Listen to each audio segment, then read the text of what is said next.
LSU Odyssey Oddcast is live.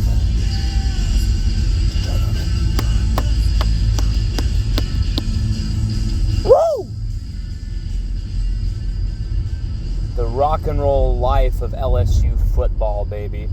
That's what we bring to you here at LSUODYSSEY.COM. And you know, we posted yesterday an article that we wrote in just a feverish, inspired pace due to Colin Hurley producing an unbelievable off-platform throw. We've seen him do these type of things at Trinity Christian, but seeing him with that footage from Tiger Details, Julie Bowdwin, I'm probably pronouncing that right, Boudwin, just incredible just to see how his legs move, how he squares up midair, defender in his face, and then lofts it with a ton of touch between two DBs right into the hands of his guy for the touchdown. It's a play that you have to see to really grasp how great it is. And, you know, this is a young man who should be 2025 right now. Okay, don't even judge him by the 2024 bar. You know, like, really, he's 2025 technically. Only just, you know, reclassified. And he's producing moments that are just special. But more than just like, you know, he produced these moments that are special, because, you know, Walker Howard produced moments that are special at St. Thomas More, you know, like Max Johnson even produced special moments, you know, like we've had great quarterbacks at LSU recently. As much as you want to rip on some of these guys who may have not fulfilled their potential or left the program, we've had some pretty damn good quarterbacks at LSU, talent-wise, potential-wise, as, you know, prospect-wise. Miles Brennan, you know, even put up some crazy numbers himself. But what is the difference there? Why? What is the difference? What makes Colin Hurley so special? And that's what we put in the article. And that's why the article wasn't just a, you know, rah Colin Hurley does something football spectacular, sweet, blah blah blah blah blah. No, this was Colin Hurley. This is the cherry on top. Because of how he carries himself, the way he speaks, the presence he has, the relationships he's been able to graft with this staff already, you cannot be anything but extremely impressed by Colin Hurley. Okay? But like, what really is interesting to me is that A, he's got that maturity, but B, he's got an extremely SEC-ready body already, athletic frame ready. And he's just barely starting his senior year. Technically, would have been starting his junior year in reality. But he skipped ahead because he's advanced from his own class. And now he is taking himself and elevating himself above the 2024 guys. For me, with his passing prowess, the numbers he's put up, the championships he's won at Trinity Christian, I don't know how you can't call Colin Hurley at least a top 3 quarterback of this class. At least.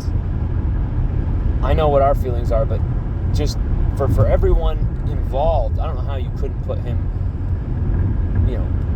I don't know how you could put him lower than 3rd for the 2024 class. But really, rankings, that doesn't matter. What I want to talk about is something, LSU have always had this freshman quarterback curse.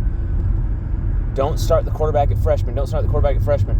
Jamie Howard, Ryan Perlew had some moments as a freshman, but never really quite regained it after that. Then, of course, Jarrett Lee who was really expected to be something special, and because of being played so early, all the interceptions killed his confidence, killed his development. I mean, I'm pretty sure Jarrett Lee would tell you that.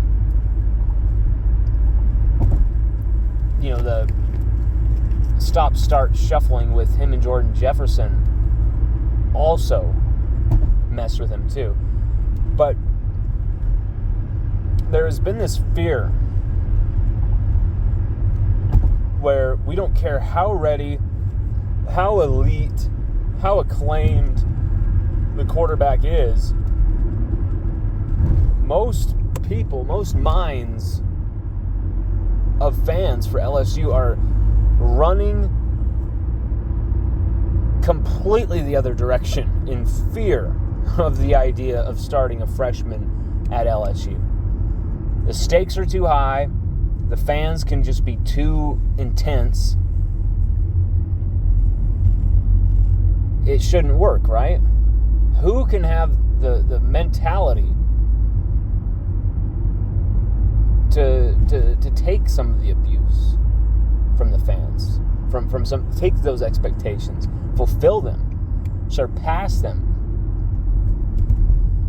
But then who has the body as a freshman to handle the visceral beating that sometimes happens, a lot of times happens in the SEC, playing quarterback?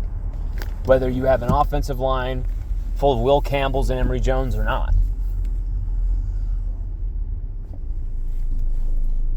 So, my question to you.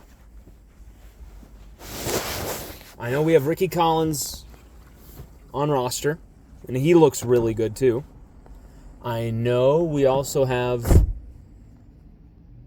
Garrett Nussmeier on roster, either waiting for this next year or waiting for 2024, or going to try and get that second job, or maybe even hope to get the first job somehow this season if Jaden Daniels goes down or something. But not really sure what's going to happen with Nuss, not really sure what's going to happen with Ricky Collins, but Ricky Collins looks fantastic. But there is such a vibe around LSU that they are getting Colin Hurley ready right now to be ready to be LSU's quarterback day one. I am getting that vibe. So I'm going to ask you this now. Would you start Colin Hurley day one, year one?